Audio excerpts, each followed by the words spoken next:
What's up, guys? Welcome to Daily Dose of Reddit. This is your host, Zach, and today's subreddit is r/TalesOfNeckbeards. This story's called A Neckbeardy Guildmaster. So hello, y'all, how's it going? I'm new to posting, not just lurking around here, but I think I have a story to share that might just fit in here. ? Sorry for weird formatting, phone user, and possible grammar mistakes and all, not a native speaker. It may also be hectic as it's just a memory now and all receipts are gone as I was blocked by him on multiple platforms. Anyway, to start off, I can say that I am a pretty big fan of Guild Wars and its sequel, and over the years of playing, I have met quite a nice bunch over the game, but also quite a few people who I wouldn't dare approaching in real life, or in-game anymore for that matter. Given Guild Wars 2 is less opted on team activities and is more lone wolf oriented and accessible, I was content for years being just that. But after 3 to 4 years into a game, I was invited into one of a few national guilds. Great, ain't it? Yeah, I thought that too. Nice, local people. Cool.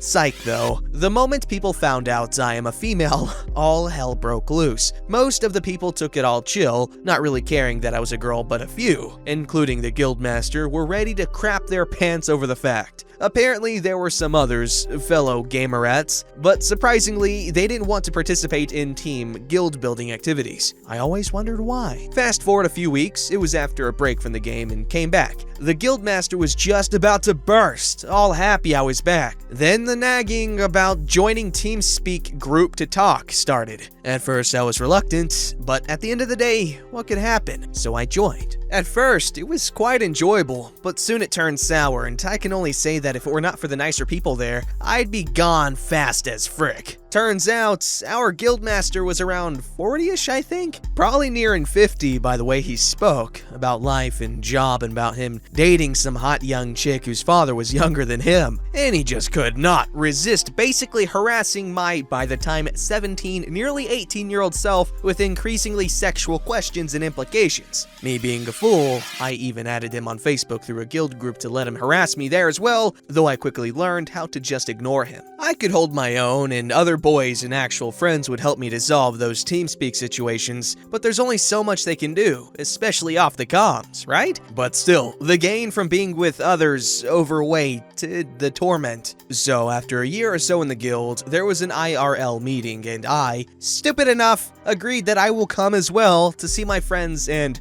friends. Let's just say that I traveled 2 hours to our capital just to leave the meeting and go shopping instead, before going back home because the old geezer was your typical oily, quite disgusting old dad type that visibly smelled a beer from a kilometer away, with unkempt hair and some weird-ass facial hair you can't even call a beard, and I could just see the way his eyes lit up when he noticed me nearing their group. All the red flags went off and I said hi to the others, polite greetings to those I didn't know, and left with busy with some other things in the capital. What a coincidence, right? After that, I felt even less comfortable knowing the man behind the faceless profile on Facebook was a man I would avoid while seeing him on the street because of his look and his smell. The last straw was near New Year's Eve. Before Christmas, I finally managed to voice my discomfort about topics he would choose to bomb me with and didn't want ruining my family Christmas time. He wasn't that happy, scoffing about being soft and no fun out of the blue, but somehow complied, over the Christmas at least. At New Year's Eve, me being the polite type, I at least tried to wish him all the best in the new year and all, but instead of a polite reply, I get a weird-ass sexually implicative message again and a photo, looking like a stock photo from Google Images, of some young teen to early 20s girl stark naked with her legs spread, him trying to persuade me that it's his girlfriend and crap, sending her regards as well. After I told him that I'm not comfortable with that stuff and being underage still, so I went off and passively aggressively told him to screw off, that I only asked to be treated with respect, not wanting to see and hear about anything nearly sexual from a goblin such as himself, and he still managed to be a schlonghead and complete bag of crap. He answered with some slurs, me apparently being the idiot and stupid cow, and then immediately blocked me, probably thinking he had some moral high ground or something. So I turned to the game, sending him mail, explaining, calmer now, if he really thought that his behavior was normal, he should seek some medical help or at least think about his actions next time he speaks with someone like me. And even through that, wished him nothing but the best in the new year, wrapped by me leaving the guild. What I got back were only more slurs, me apparently thinking with my hoo-ha, whatever that was supposed to mean,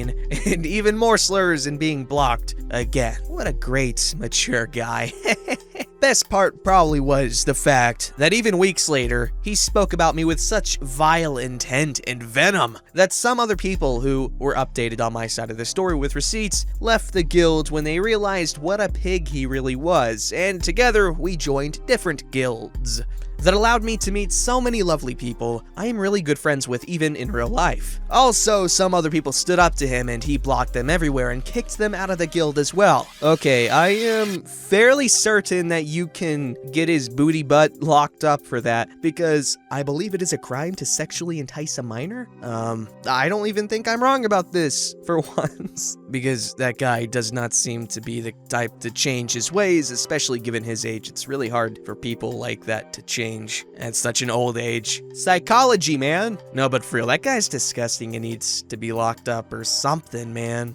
This story's called Neckbeard Bites My Lips. Earlier today, I had a pushy dude insisting on taking me out to ribs. My grandma insisted that I go, so I figured, whatever. Worst comes to worst, I get some ribs from a good barbecue place near us. I arrive at the restaurant and he's already there. He doesn't look like his profile pic, but it's definitely his car. Figuring I'd just go with it and see if he's anything like how he was over text before he got pushy. I approach. He's actually quite pleasant and doesn't really put me off at first. Definitely older than he claimed to be, but whatever. Dude has to be at least 35 when he claimed to be 24. We get in and our first 30 minutes of conversation are completely normal and chill. So I'm figuring I'll politely let him down easy. I'm really not interested in someone that much older than me who is also not interested in farming. Since I'm enjoying the conversation so far, I figure I'll give it a little bit. Maybe it won't be so bad to try to just be friends. The second half of our dinner date is when it started to go downhill. Dude started going on and on about how he loved that I was such a homemaker. He was so glad I had birthing hips and a fuller figure to carry children. He loved that I was so passionate about providing food for my future family and how he knew I was building up my farm for him and his kids. How he was so glad that I wanted to be a homemaker and how he definitely would make sure I didn't have to leave my farm for anything. It was so creepy and unsettling, and I wasn't really sure how to go about leaving without him following me out to my car. The part that sealed the deal for me wanting to leave immediately was when he started going on about how he loved that I didn't wear makeup and knew I would set a great example of what a woman should be for his kids. I faked receiving a call from one of my neighbors about my friend G. Thankfully, G knew he was my go-to if I call on the state, make anything up to get me out in case this dude is listening. Helpline. G immediately began talking about how the lambs were in need of help and I needed to get home now. I'm hard of hearing, so my phone was definitely loud enough for the dude to hear the whole conversation with how he was leaning across the table. I immediately stand up, putting the $20 I brought for my half of the meal in case I decided to ditch early. I let the dude know I have an emergency I need to take care of, and I hang up with G. As I'm getting my jacket on, the dude spins me around and slips the 20 in my breast pocket on my jacket. He then moves quicker than I thought possible and bites my lips in front of everyone in the restaurant. Like, not a nip or a gentle bite, but a full-out bite. Not feeling bad about ditching anymore, I punch him in his nose as he starts going on about how I need to quit talking to other men. He attempts to grab me, so I give another solid hit to his jaw. The crack noise was satisfying and comforting to my ears. I'm also quite proud to say his eyes were already noticeably swelling. Grandma ain't raised no weakling.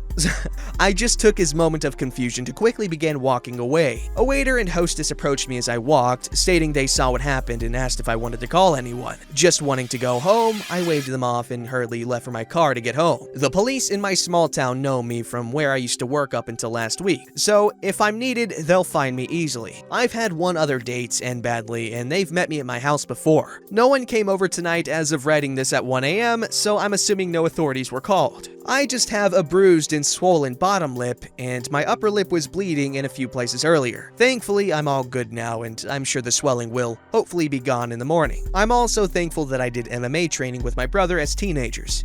I really don't think I'd have the relatively quiet outcome if I hadn't. Online dating is a scary thing, especially for freaking women. Holy crap. And I really hope she disinfected that because bites can get soups, dupes, infects, man. But yeah, I'm glad that didn't end as bad as it could have. Holy crap, people are scary. This story's called Neckbeard Tries to Gatekeep Stranger Things. Hey everyone, this is my story about a neckbeard I encountered at GameStop. Just a bit of background. I am 14 and in love with all things Stranger Things. I am rewatching the show for like the third time. Now to the story. So me and my mom were going to GameStop to try and find me a new game for my Nintendo Switch or any cool things. I was wearing a Stranger Things hoodie that says Hawkins Middle School AV Club, and it's my favorite hoodie. My mom stayed in the car and let me go in because she knew I wouldn't be in long. So as I walked in, I could see a few people in there, but not a lot. One guy stuck out more than any other. He was wearing a long trench coat and had really long, greasy hair and a big old neck beard. The GameStop was pretty small. He was on the left side and I was on the right. He must have saw my hoodie because when I walked in, he started to move over to me. Keep in mind, I'm 14 and he looked about 17 to 20 years old. I was looking at the Switch games when I feel and smell something coming to me. It smelled so bad I held my breath for a second. I heard a, is that a Stranger Things hoodie? The guy was trying to talk to me, so me being the polite person I am, turn around and say, yes, it is. I am a very awkward person. I didn't really know what to do. Oh, I didn't really know you were a girl. Your hair just doesn't make you look very ladylike. You should grow it out, like real women. The guy really said this to me, and it kind of made me upset. I didn't like when people call me a guy. I know it happens by accident, but still. Oh, no, I really like my hair. By the way, my hair is a pixie cut, shaved on the side. He looks down at my hoodie. If you really are a fan of Stranger Things, I must ask you some questions. He started to stroke his beard, and I had no idea what to do. I've never had this happen to me. Okay, so what is the board game all the boys play throughout the show? He asked me. D&D? I say slowly. He looks at me a bit intense. I was a bit nervous and didn't know what to do. Okay. And season 3, how old is everyone? Now, age is something I'm not good with when it comes to shows and movies. Even though I've watched the show many times, I still ain't good with ages. I don't remember. I shake my head and walk back a bit. He scoffs at me. You're not a fan. You don't deserve that hoodie. I bet you don't even know the main characters' names. He crossed his arms at me, and I was getting really scared. My anxiety kind of started to come on. My foot was tapping like crazy. I bet you only wear it for the hype so you can try to be cool, but I am an actual fan of my shows and movies, mostly anime. You probably aren't into anime. Maybe you should get into anime. I could give you some animes that your kind of people would like. He said that like it was normal. I just stared at him. What do you mean, your kind? I got a bit mad. Well, I mean, people who are lesbians might like it, since that's what you are, right? I was so mad when he said that he thought I was lesbian because of my hair. I shook my head. No, I'm not lesbian. I have to go. My mom is waiting for me in the car. I put up the game I was thinking about buying and walked around him, and I headed out the door, almost in tears. I was so upset about what he said. I understand it was an honest mistake, but I still got upset. Yeah, so that was my first encounter with a neckbeard. I have always read stories about neckbeards and gatekeeping. If you have questions or anything, you can ask. Bye, y'all. Updates. I forgot to mention in my last story that the encounter happened a few months ago. Okay, I didn't expect to have an update to this story, but I figured out something that makes me kind of worry. So the neckbeard is at my school. So I'm a freshman in high school, and today you will never guess who I saw this morning. So really quick, I play lacrosse for my school, and I was dropping my stick off in my 4th period, so when the day ends, I can walk to the field. Anyways, my sister dropped me off at school. As I was walking in, I had to stop and fix my bags and stick. Once I was done, I started walking, and as I was walking, I turned to see, yep, you guessed it, the Stranger Things anime Neckbeard. He didn't notice me, thank God. So I hurried to my fourth and stayed to talk to my teacher so I could give him time to get past my hall since I was in the 400 hall. It wouldn't take him time to pass me. I guess the guy is a senior at my high school. I must have underestimated his age or something, but I really hope I don't see him anymore. Yes, the lesbian haircut. How stupid do you gotta be, man? I swear, some people. Don't forget to like, subscribe, and hit that bell to never miss an episode.